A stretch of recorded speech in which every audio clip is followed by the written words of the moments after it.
செய்யும் தொழிலே தெய்வம். இது நம்ம எல்லாருக்குமே ரொம்ப நல்லா தெரிஞ்ச விஷயந்தான்.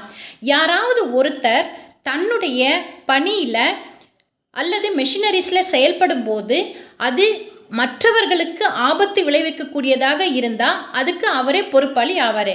ஃபார் எக்ஸாம்பிள், இங்கே ஒரு சின்ன பர்ஃபி கம்பெனி இருந்தது. இந்த பர்ஃபி கம்பெனியில் பார்த்திங்கன்னா ஒரு 7-8 பேர் வேலை செய்துட்டு இருந்தாங்க. அந்த கம்பெனியில் அந்த ஒரு மெஷினரியில் என்ன ஆச்சுன்னு கேட்டிங்கன்னா, அங்கே சரியானபடி அந்த பார்ட்ஸ் பொருத்தாததுனால அந்த மெஷினரியில் ஒர்க் பண்ணிகிட்டு இருந்தவர் கையை விட்டு அங்கே ஒர்க் பண்ணும்போது அவருடைய கை துண்டாயிருச்சு. அப்போது இதுக்கான முழு பொறுப்பு அதனுடைய முதலாளியாக இருக்கக்கூடியவரும் அந்த மெஷினரிஸை பராமரிக்கக்கூடியவரும் தான் கண்டிப்பாக இதுக்கு பொறுப்பாளியாக இருக்காங்க.